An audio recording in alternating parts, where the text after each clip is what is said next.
तर नमस्कार मित्रांनो, माझं नाव संकेत सर. आजपासून आपण येणाऱ्या पोलीस भरतीसाठी आपण पोलीस भरतीची सिरीज चालू करत आहोत आणि त्या पोलीस भरतीच्या सिरीज मधला जो अनडिफिनेट म्हणजे त्याला एक आवाका नसलेला म्हणजेच आपला तो जीएसचा पोर्शन जो आहे, जो त्याला आवाका नाही असं देखील कित्येकदा आपल्याला मुलांकडून ऐकायला मिळतं की जीएसला सहसा नेमकं वाचायचं काय हे देखील मुलं याच्यासाठी कन्फ्यूज असतात. त्यासाठी आपण जो जीएसचा पोर्शन आहे त्यामध्ये वेगवेगळे सब्जेक्ट येतात. त्याच्यामध्ये प्रमुख विषय म्हणजे राज्यघटना, अर्थशास्त्र, त्यानंतर भूगोल, इतिहास, चालू घडामोडी, सामान्य विज्ञान हे जे काही विषय आहेत, त्यानंतर पंचायत राज असेल, त्यानंतर पोलीस विभागाशी संबंधित काही गोष्टी असतील, या सर्व गोष्टी त्याच्यामध्ये येतात.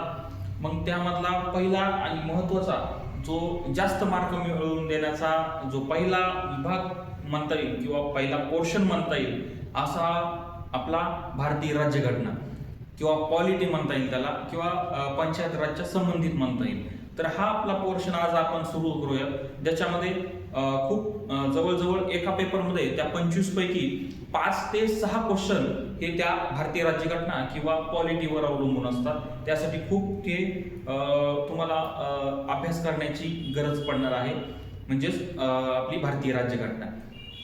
तर त्याच्यामध्ये असे वेगवेगळ्या विभागाशी म्हणजे वेगवेगळ्या विषयाशी संबंधित असणारे ते 25 क्वेश्चन कशा प्रकारे येते, त्यामध्ये सर्वात जास्त वेटेज हे आपल्याला राज्यघटनेच्या संबंधित आपल्याला पाहायला मिळते. त्यासाठी आपल्याला राज्यघटना ही नाकारून चालणार नाही. ठीक आहे. त्यासाठी मग आपण आजपासून जी आपली सिरीज चालू करत आहोत, त्या सिरीजचा मेन उद्देश जसा आपले 2024 मध्ये वेगवेगळ्या जिल्ह्यामधले कोणते क्वेश्चन आले या सर्व 25च्या जीएस साठी, तर मग त्याचा जो पॅटर्न आहे आणि तेच क्वेश्चन परत रिपीट होतात, त्यासाठी आपण ते सर्व क्वेश्चन घेऊ.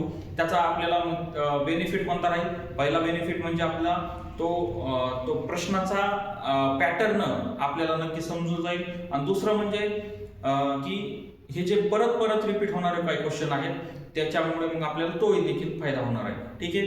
तर आपण चालू करूया पॉलिटीची म्हणजे राज्यघटनेची आजपासूनची सुरुवात. ठीक आहे. मग आपला पहिला क्वेश्चन आहे, स्वतंत्र भारतातील लोकसभेचे पहिले उपाध्यक्ष म्हणून कोणाला मानले जाते किंवा कोण होते? त्याच्यामध्ये विठ्ठलभाई पटेल, 4 ऑप्शन आहेत. विठ्ठलभाई पटेल, राजेंद्र प्रसाद, एम ए अयंगार आणि जी.व्ही. मावळणकर, याचे 4 पर्याय आहेत. मग आता याचं उत्तर म्हणलं जर पाहायचं म्हणलं तर एम ए अयंगार हे जे आहेत ते लोकसभेचे पहिले उपाध्यक्ष म्हणून मानले जातात. आता पहिली लोकसभा कधी सुरू झाली? तर पहिली लोकसभा 1952 ला सुरू झाली. 1952च्या निवडणुका झाल्यानंतर, लोकसभेच्या निवडणुका झाल्यानंतर, लोकसभा स्थापन झाल्यानंतर मग उपाध्यक्ष त्याचे कोण होते? तर एम ए अयंगार. आणि मग प्रश्न की लोकसभेचे अध्यक्ष कोण होते? तर लोकसभेचे अध्यक्ष होते जी.व्ही. मावळणकर किंवा गवा मावळणकर. ठीक आहे. मग त्याच्यानंतर राजेंद्र प्रसाद कोण होते? तर राजेंद्र प्रसाद होते घटना समितीचे पहिले अध्यक्ष. घटना समितीचे पहिले अध्यक्ष पहिले अध्यक्ष तर डॉक्टर सचिदानंद सिन्हा होते, पण डॉक्टर राजेंद्र प्रसाद हे एक पूर्णता किंवा परमनंट असलेले घटना समितीचे अध्यक्ष म्हणता येईल. आणि प्लस स्वतंत्र भारताचे पहिले राष्ट्रपती देखील त्यांना म्हणलं जातं किंवा ते पहिले राष्ट्रपती आहेत. ठीक आहे. त्यानंतर विठ्ठलभाई पटेल जे 1926 ची जी केंद्रीय जे सगळे लोकसभा होती त्या लोकसभेचे पहिले अध्यक्ष म्हणून कोणाला ओळखलं जातं? तर विठ्ठलभाई पटेल. हे बघा, याच्यामध्ये पहिले अध्यक्ष पहिले लोकसभेचे अध्यक्ष म्हणलं तर कोण? विठ्ठलभाई पटेल. आणि स्वतंत्र भारताचे पहिले अध्यक्ष लोकसभेचे म्हणलं तर कोण आहे? जी.व्ही. मावळणकर. त्यासाठी मग हे खूप महत्वाचं आहे. तर आपले हे 4ही क्वेश्चन्स ते आपल्याला डिटेलमध्ये पाहिजे, 4ही पर्याय आपल्याला डिटेलमध्ये पाहिजे, जेणेकरून आपल्याला आता इथे आपण एकच क्वेश्चन घेतलाय पण आपल्याला जवळजवळ 4 ऑप्शनमुळे 4 क्वेश्चन आपले टॅकल झालेले असं म्हणता येईल. ठीक आहे. त्यानंतर भारत हे खालीलपैकी कोणत्या प्रकारचे राष्ट्र नाही? मग आपलं समाजवादी, धर्मनिरपेक्ष, साम्यवादी आणि गणराज्य. आता साहजिक उत्तर काय असणार आहे? साम्यवादी. ठीक आहे. आता साम्यवादी म्हणजे काय? साम्यवादी हे रिलेटेड म्हणजे संबंधित हुकुमशाहीच्या संबंधित येतं सहसा. त्यानंतर मग साम्यवादीमध्ये सहसा जे कारखाने असतील किंवा इतर संसाधने असतील तर त्याच्यामध्ये हा जे कोणी इतर लोक आहेत किंवा बिझनेसमॅन आहेत त्यांचा डायरेक्ट म्हणजे त्यांची मालकी नसते. जी काही मालकी असेल ती सरकारचीच मालकी असते. ठीक आहे. आणि प्लस त्याच्याच कंपॅरिझनमध्ये खूप माइंड फरक असलेला समाजवादी. समाजवादी म्हणजे कसा की समाजवादीमध्ये हे काही जे कारखाने असतील किंवा इतर संसाधने असतील याच्यामध्ये प्रायव्हेट लोकांचा किंवा प्रायव्हेट सेक्टरचा मालकी असते, पण नियमने म्हणजे आपले जे नियमने असतील नियमने किंवा जे काही रूल्स रेग्युलेशन असतील त्याच्यामध्ये रूल्स रेग्युलेशन मध्ये समाजवादामध्ये आपल्या सरकारचा हस्तक्षेप असतो. त्याच्यासाठी समाजवादी आणि साम्यवादी हे खूप महत्त्वाचे आहे. मग साहजिकच समाजवादी हे आपल्या भारतामध्ये ऑब्विसली आहे. त्यानंतर धर्मनिरपेक्ष. मग आता साहजिकच धर्मनिरपेक्ष तर आपल्या प्रास्ताविकेमध्येच धर्मनिरपेक्ष हा शब्द असल्यामुळे हे तर आन्सर शक्यच नाही येणार म्हणून. ठीक आहे. आता धर्मनिरपेक्ष म्हणजे काय? भारताला धर्मही नाही, भारत अधर्मही नाही आणि असं देखील म्हणलं जातं की धर्मही नाही आणि अधर्मही नाही, म्हणून भारत हा धर्मनिरपेक्ष आहे. मग धर्मनिरपेक्ष भारतीय राज्यघटना त्याचं उदाहरण कोणत्या कलमामधून आपल्याला पाहायला मिळेल तर कलम 25 ते 29 दरम्यान भारतीय राज्यघटना किंवा भारत राष्ट्र हे धर्मनिरपेक्ष म्हणून आपल्याला पाहता येईल. ठीक आहे. त्यानंतर साम्यवादी झालं आणि त्यानंतर गणराज्य. गणराज्य म्हणजे काय? तर गणराज्य म्हणजे की जो कोणी राष्ट्रप्रमुख असेल तो राष्ट्रप्रमुख हा वंश परंपरेने निवडला न जाता लोकांमार्फत मतदानाच्या स्वरूपात एक प्रतिनिधित्वाच्या स्वरूपात त्याला राष्ट्रप्रमुख म्हणून निवडलं जातं. त्यालाच आपण गणराज्य असं म्हणलो जातो. ठीक आहे. त्यासाठी इथे पण आपले जवळजवळ 4 क्वेश्चन टॅकल झाले. त्यानंतर पुढचा क्वेश्चन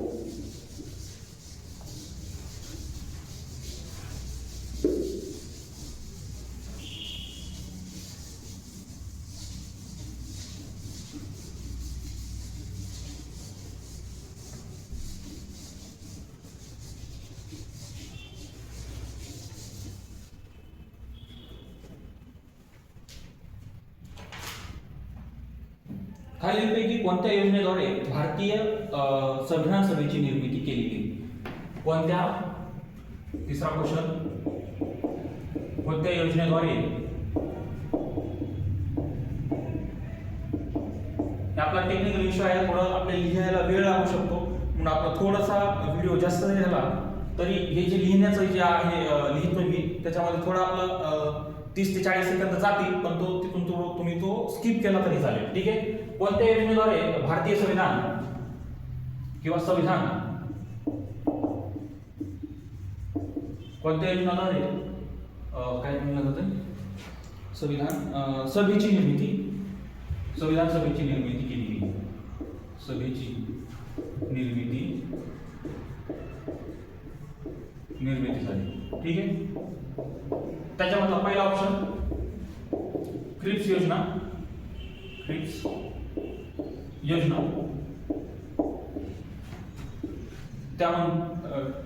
त्यानंतर कॅबिनेट मिशन योजना, सायमन योजना,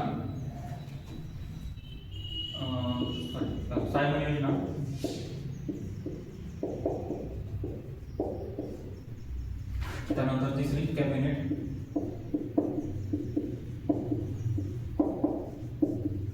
मिशन योजना आणि चौथे खालीलपैकी नाही.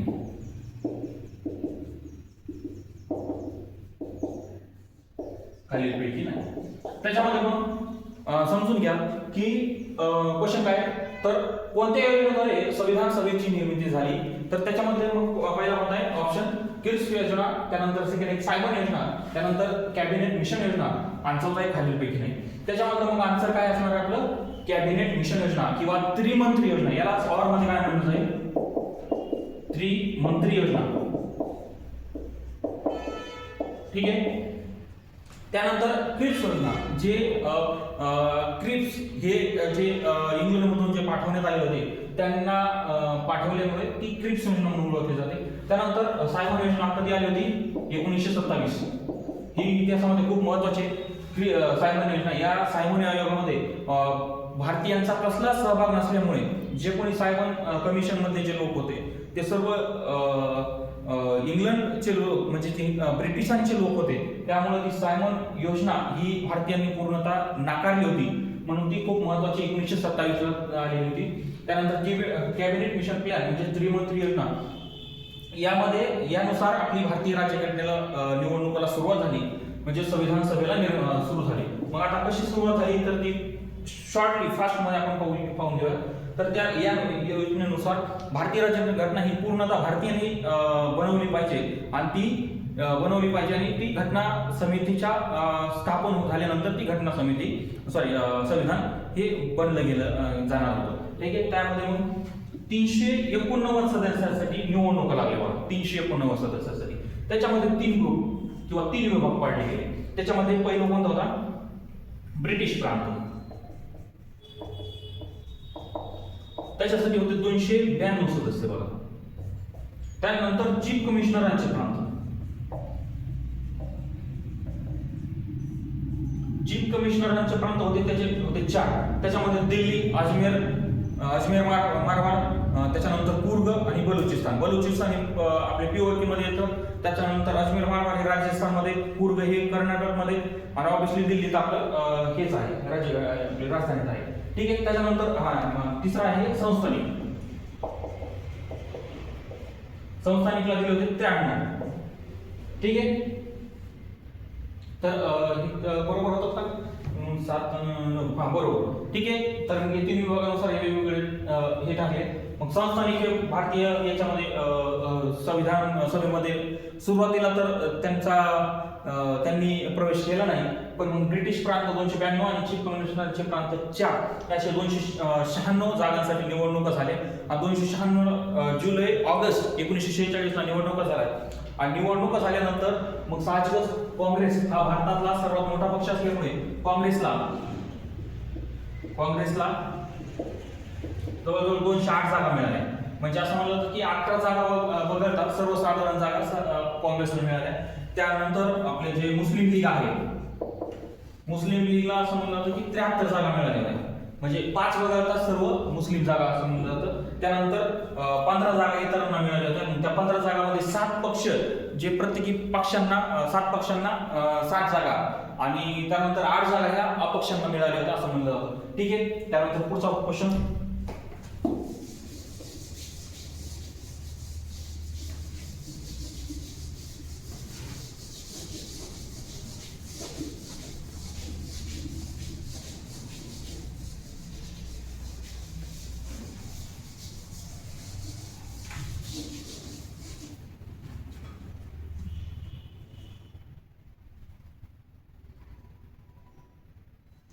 कोणता दिवस? चौथा क्वेश्चन. कोणता दिवस भारतीय संविधान दिन म्हणून साजरा केला जातो?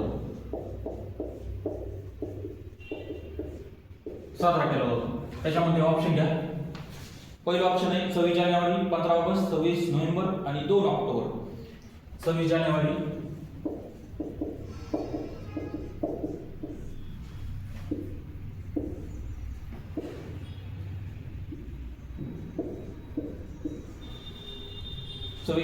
15 ऑगस्ट आणि 26 नोव्हेंबर. 15 ऑगस्ट त्यानंतर 26 नोव्हेंबर. ठीक आहे. आणि लास्ट काय 2 ऑक्टोबर. ठीक आहे. आता हे कोणता दिवस संविधान दिन, भारतीय संविधान दिन म्हणून कोणता दिवस ओळखला जातो? त्याच्यामधला मग 26 जानेवारी हा कोणता दिवस आहे? तर 26 जानेवारी आपली भारतीय राज्यघटना जी आहे ती अंमलात आली होती 26 जानेवारी 1950 ला.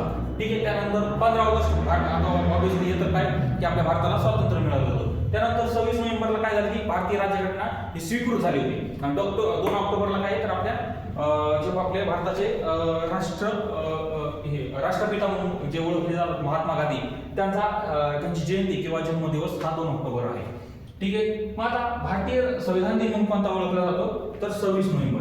आता आपली प्रस्ताविका आहे बघा, प्रस्ताविकामध्ये डेट मेन्शन केलेली 26 नोव्हेंबर 1949 रोजी हे संविधान आम्ही अंगीकृत आणि अधिनियमित करून स्वतः प्रत्यर्पण करत आहोत. मग त्यासाठी काय की 26 नोव्हेंबर 1949 ला भारतीय राज्यघटना ही स्वीकृत केली होती. म्हणून 26 नोव्हेंबरला भारतीय संविधान दिन म्हणून मानला जातो. आणि हा कधीपासून मानला जातो तर 2015 पासून 2015 पासून हा दिवस सुरू झाला असं म्हणलं जातं. ठीक आहे. त्यानंतर पुढचा क्वेश्चन, भारतीय संविधान लिहिण्यासाठी किती काळ लागला? 5 क्वेश्चन. भारतीय संविधान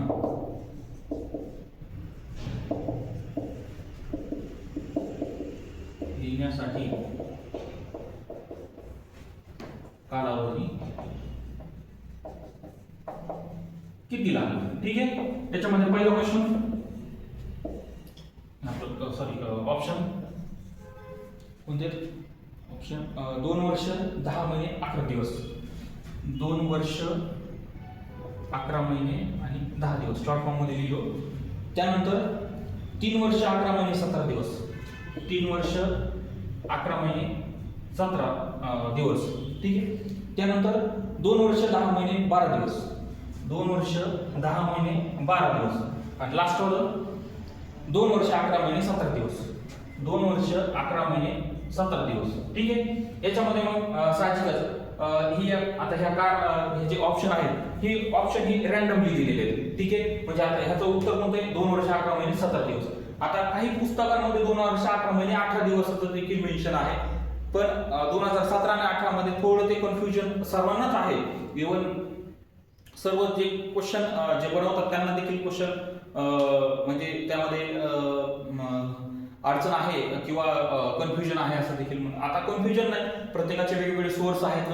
भारतीय राज्यघटनेच्या संदर्भातले काही वेबसाईटचा सोर्स वापरतं, कोणी पुस्तकांचा सोर्स वापरतं. त्यासाठी मग ते 17 आणि 18चं थोडं कन्फ्युजन आहे. पण ते दोन ऑप्शन मध्ये आपल्याला 17 आणि 18 दिसणार नाही तेवढं तर नक्कीच. ठीक आहे. आणि ह्याच्यात 3 डेट आहेत. त्या 3 डेट एकदम असे रॅन्डमली दिलेले आहेत. ठीक आहे. असे रॅन्डमली. आता त्याचा काही वेगळा अर्थ नाही. ठीक आहे.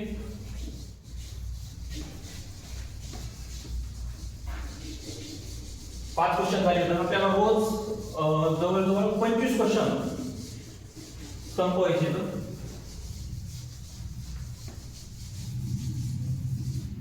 त्यानंतर पुढचा क्वेश्चन,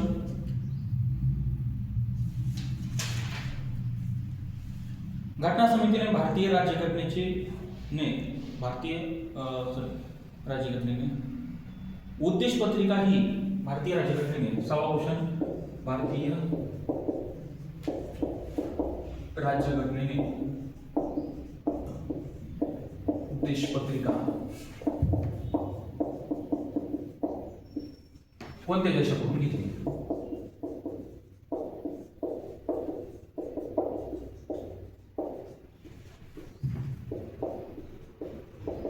ठीक आहे. याच्यामध्ये पहिला ऑप्शन किंवा पर्याय, त्याच्यामध्ये पर्याय बघा, उद्देश पत्रिकाची संकल्पना आहे ना, उद्देश पत्रिकाची उद्देश पत्रिकाची संकल्पना. त्याच्यामध्ये ऑप्शन मग Australia, America, Canada, England. Australia,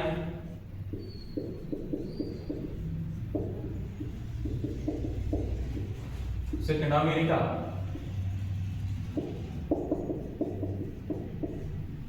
Australia, America, Canada आणि चौथं इंग्लंड. ठीक आहे. त्याच्यामध्ये मग आता साहजिकच भारतीय राज्यघटनेने उद्देश पत्रिकाची संकल्पना कोणत्या देशाकडून घेतली तर ऑस्ट्रेलिया, अमेरिका, कॅनडा आणि इंग्लंड. ठीक आहे. तर मग उत्तर काय असणार आहे तर अमेरिका असणार आहे. ठीक आहे. तर मग अमेरिकामध्ये आता भारतीय राज्यघटनेमध्ये कोणत्या कोणत्या गोष्टी अमेरिकेकडून स्वीकारण्यात आलेल्या आहेत? त्यामध्ये मूलभूत हक्क, उपराष्ट्रपती पद, त्यानंतर न्यायव्यवस्थेचे स्वातंत्र्य, न्याय पुनर्विलेखन, राष्ट्रपतीवरील महाभियोगाची पद्धत, सर्वोच्च न्यायालय व उच्च न्यायालयाच्या न्यायाधीशास पदावरून दूर करण्याची पद्धत, याच्यामध्ये मग हे या गोष्टी आम्ही पुन्हा आपण घेतलेल्या आहेत. मग आता हे आपला क्वेश्चन आहे मेन म्हणजे हा उद्देश पत्रिका म्हणजे काय? उद्देश पत्रिका म्हणजे काय? उद्देश पत्रिकेलाच उद्देश पत्रिका मांडली कधी? तर 13 डिसेंबर 13 डिसेंबर 1946 ला ती उद्देश पत्रिका ही संविधान सभेमध्ये मांडली. कोणी मांडली? तर पंडित जवाहरलाल नेहरूंनी मांडली. आणि ती स्वीकृत कधी झाली? तर स्वीकृत झाली ती 22 जानेवारी 1947 ला स्वीकृत झाली. आणि याच स्वीकृत झाल्यानंतर उद्देश पत्रिकावरूनच आपल्या भारतीय राज्यघटनेची जी काही प्रस्ताविका आहे, प्रस्ताविका किंवा प्रस्तावना किंवा सरनामा जी आहे ती याच उद्देश पत्रिकावरून आपण तयार केलेली आहे असं म्हणता येईल. ठीक आहे. त्यानंतर पुढचा क्वेश्चन.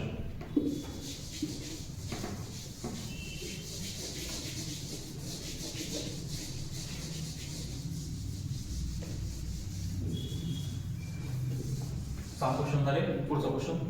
त्यानंतर पुढचा क्वेश्चन. घटना समितीचे उपाध्यक्ष कोण होते? 7वा क्वेश्चन. घटना समितीचे उपाध्यक्ष कोण होते? ठीक आहे. त्याच्यामध्ये ऑप्शन घ्या. ऑप्शन. घटना समितीचे उपाध्यक्ष होते डॉक्टर सच्चिदानंद सिन्हा आणि Harendra Kumar Mukherjee. Doctor Sachchidanand Sinha. Second option Harendra Kumar S.C. Mukherjee किंवा हरेंद्र कुमार मुखर्जी. ठीक आहे. तिसरा क्वेश्चन. डॉक्टर बाबासाहेब आंबेडकर आणि डॉक्टर राजेंद्र प्रसाद. डॉक्टर बाबासाहेब आंबेडकर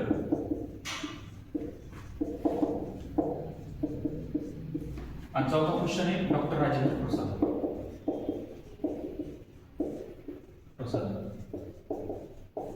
नावातली लिंक पण सांगितली. ठीक आहे. घटना समितीचे उपाध्यक्ष म्हणून कोण होते? तर हे खूप महत्त्वाचं आहे. म्हणजे आता उत्तर असणार याचं कोणतं? S.C. मुखर्जी. ठीक आहे. घटना समितीचे उपाध्यक्ष. घटना समितीचे अध्यक्ष कोण असणार? आता डॉक्टर सच्चिदानंद सिन्हा हे जे आहे तर ते ज्यावेळेस घटना समिती किंवा संविधान सभा ही पहिल्या दिवशी भरली होती. पहिली बैठक झाली 9 डिसेंबर 1946 ला. तर त्यावेळेस एक फ्रान्सच्या पद्धतीचा अनुकरण करून आता सभा तर भरली. मग आता फ्रान्सच्या या देशाच्या अनुकरण करून आपल्या संविधान सभेमध्ये जे सर्वात वयाने किंवा ज्येष्ठतम जे सदस्य असतील त्यांना अध्यक्ष म्हणून निवडलं गेलं. मग ते होते डॉक्टर सच्चिदानंद सिन्हा. 9 डिसेंबर 1946. मग त्याच दिवशी दुपारच्या नंतर त्यांच्या आरोग्याच्या तक्रारीमुळे मग हे फ्रँक अँथनी यांना उपाध्यक्ष म्हणून निवडण्यात आलं. आणि हे आपले संविधान सभेचे सदस्य नव्हते. ठीक. फ्रँक अँथनी हे आपले कोण होते? भारतीय ख्रिश्चन समुदायाचे प्रतिनिधित्व होते. ठीक आहे. त्यानंतर डॉक्टर सच्चिदानंद सिन्हा हे झाल्यानंतर पुन्हा 11 डिसेंबर 1946 या दिवशी कायमस्वरूपी अध्यक्ष म्हणून डॉक्टर राजेंद्र प्रसाद यांना निवडण्यात आलं. आणि डॉक्टर बाबासाहेब आंबेडकरांच्या बाबतीत तुम्हाला सर्वांना माहितीच असेल, मसुदा समितीचे अध्यक्ष किंवा भारतीय राज्यघटनेचे शिल्पकार म्हणून कोणाला ओळखले जात असेल तर ते डॉक्टर बाबासाहेब आंबेडकर आहेत. ठीक आहे. त्यानंतर पुढचा क्वेश्चन. थोडं पेन चेंज होतो. ठीक आहे. 7 क्वेश्चन झाले.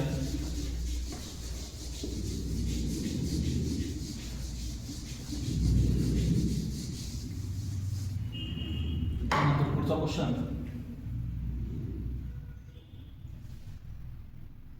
भाषा समितीचे अध्यक्ष कोण होते? 8वा क्वेश्चन. भाषा समितीचे अध्यक्ष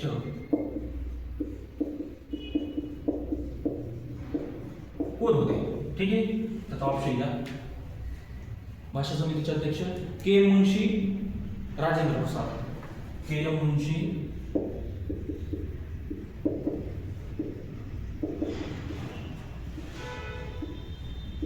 डॉक्टर राजेंद्र प्रसाद. के मुंशी डॉक्टर राजेंद्र प्रसाद. त्यानंतर पुढचं कोण? जी.व्ही. मावळणकर आणि मोटू सत्यनारायण. जी.व्ही. मावळणकर,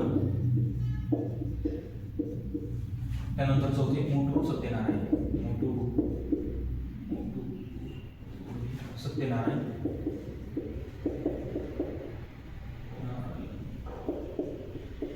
ठीक आहे. त्याच्यामध्ये भाषा समितीचे अध्यक्ष कोण होते असं जे आपल्या भारतीय संविधान सभा होती किंवा घटना समिती जी होती त्या ती जी सभा होती तर ती वेगवेगळ्या समितीच्या माध्यमातून काम करत होती, ठीक आहे. तर मग त्या वेगवेगळ्या समितीच्या मधलं भाषा समिती जी आहे ती भाषा समितीचे अध्यक्ष म्हणून कोणाला ओळखलं होतं किंवा कोण होते असं विचारल्यानंतर त्याचं उत्तर असणार आहे मोटू सत्यनारायण हे भाषा समितीचे अध्यक्ष होते. त्यानंतर आता के.एम. मुन्शी कोण होते? आता के.एम. मुन्शी होते आपले मसुदा समितीचे सदस्य होते, ठीक आहे. आता डॉक्टर राजेंद्र प्रसाद कोण आहे? मागच्या क्वेश्चन मध्ये सांगितलं की स्वतंत्र भारताचे राष्ट्रपती तर होतेच, पण आपल्या जी घटना समिती होती किंवा घटना सभा जी होती त्याचे अध्यक्ष देखील होते. त्यानंतर जी.व्ही. मावळणकर कोण होते? तर आपली जी लोकसभेचे पहिले अध्यक्ष देखील त्यांना म्हणलं जायचं, पहिले लोकसभेचे अध्यक्ष हे होते, ठीक आहे. त्यानंतर पुढे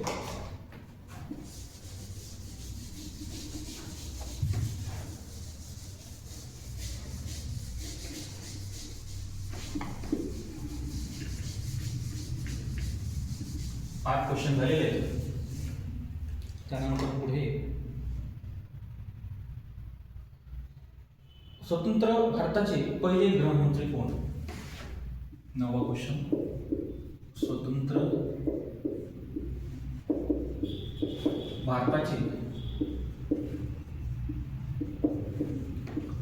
पहिले गृहमंत्री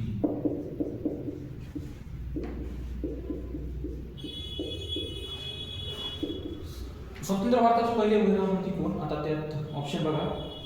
डॉक्टर बाबासाहेब आंबेडकर, डॉक्टर राजेंद्र प्रसाद, पंडित नेहरू आणि Sardar Patel. Doctor Babasaheb Ambedkar, doctor B R. Ambedkar, त्यानंतर डॉक्टर राजेंद्र प्रसाद,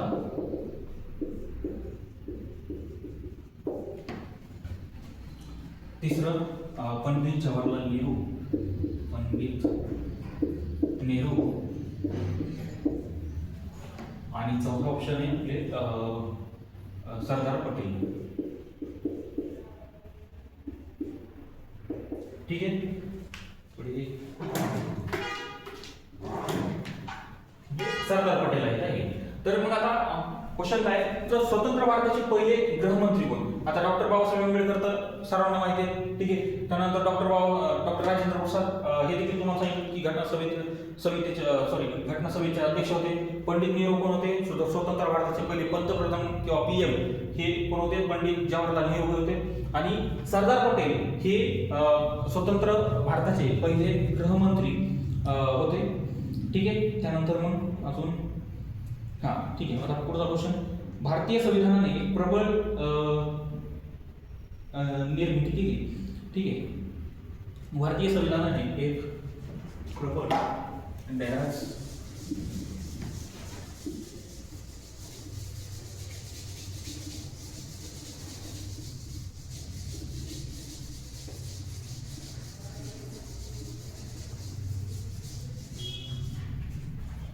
दहावा क्वेश्चन, भारतीय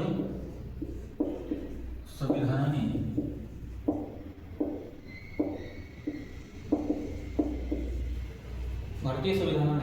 एक प्रबळ डॅश निर्मिती केली आहे. एक प्रबळ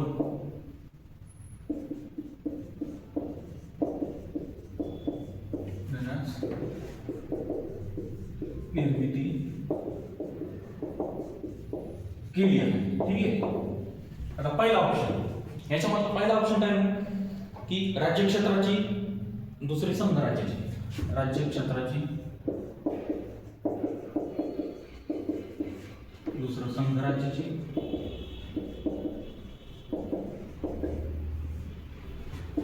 तिसरा कार्यकारी मंडळाची, कायदे मंडळाची, कार्यकारी मंडळाची, आणि चौथा काय डेमो लिहायची.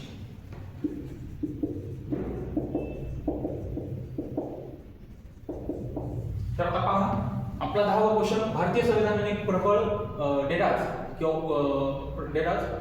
निर्मिती केली आहे. ठीक आहे, तर याचा आन्सर असणार आहे संघ राज्याची. ठीक आहे, आता भारतीय संविधानाने निर्मिती कशाची केलेली आहे, तर संघ राज्याची निर्मिती केलेली आहे. ठीक आहे, तर आता संघ राज्याचं नेमकं कसं असणार, तर आपला भाग पहिला आहे बघा, संघ राज्य व त्याचे राज्यक्षेत्र.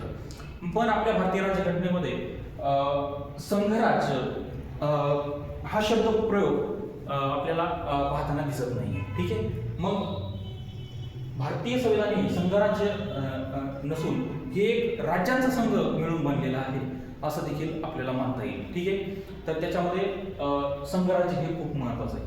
जो आपला पहिलाच भाग आहे भारतीय संघराज्य व त्याचे राज्यक्षेत्र. ठीक आहे, तर मित्रांनो आपले काही आता 10 क्वेश्चन झालेले आहेत.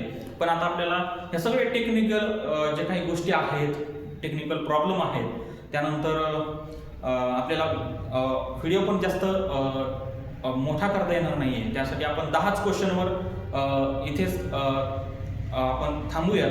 आणि तुम्हाला सर्वांना नम्रतेची विनंती असेल की आपल्याला या सगळ्या टेक्निकल गोष्टी ज्या आहेत, मग जे आपलं हे सगळं ऑनलाईनचा सेटअप असेल, या सर्व गोष्टींसाठी खूप अडचणी येत आहेत. या अडचणी येत असून देखील ह्या बोर्डची मी व्यवस्था केली. त्यानंतर माझ्या मोबाईलवरून मी सर्व व्हिडिओ शूट करतो. त्यासाठी हे सगळे टेक्निकल गोष्टी येत असल्यामुळे मग आपल्याला व्हिडिओची क्वालिटी देखील याच्यामध्ये फरक पडत आहे. त्यासाठी तुम्ही सर्व त्या गोष्टीला ॲडजस्ट कराल. पण मी जो काही कंटेंट घेत असेल, जो काही आपले जे नॉलेजेबल काही गोष्टी तुम्हाला जर फायदा पडत असेल, तर नक्कीच तुम्ही त्या सर्व गोष्टीला तुम्ही नक्कीच पाठबळ दिलं पाहिजे. नक्कीच या व्हिडिओला तुम्ही याच नव्हे तर आपल्या सर्व चॅनलच्या सर्व व्हिडिओला तुम्ही लाईक, शेअर, कमेंट आणि सबस्क्राईब नक्कीच कराल. आणि सबस्क्राईब करून बेल आयकॉन नक्कीच प्रेस कराल अशी माझी अपेक्षा आहे. आणि याच गोष्टीच्या संदर्भामध्ये अजून जर तुम्हाला कोणत्याही गोष्टीवर जर लेक्चर हवे असेल की ही गोष्ट घ्या किंवा करंटचा हा इश्यू आहे, या गोष्टीवर एक व्हिडिओ बनवा, तर तुम्ही कमेंटमध्ये मला तुम्ही सजेस्ट करू शकता. किंवा मी डिस्क्रिप्शनमध्ये माझा कॉन्टॅक्ट नंबर पाठीमागच्या पण व्हिडिओमध्ये दिलेला आहे. आणि या पण व्हिडिओमध्ये माझा पर्सनल कॉन्टॅक्ट नंबर मी तुम्हाला देतो. त्याच्यावर तुम्ही मेसेज करून किंवा फोन करून मला सजेस्ट करू शकता की या व्हिडिओवर तुम्ही व्हिडिओ बनवा. तर असंच तुमचं प्रेम राहू द्या आणि व्हिडिओला नक्कीच पाठबळ देण्याचं नक्कीच काम करा. आणि माझ्याकडून तुम्हाला काही अशाच वेगवेगळे लेक्चर्स जे कामाचे, उपयोगाचे, नॉलेजेबल काही गोष्टी देण्याचा मी नक्कीच प्रयत्न करेल. ठीक आहे, धन्यवाद.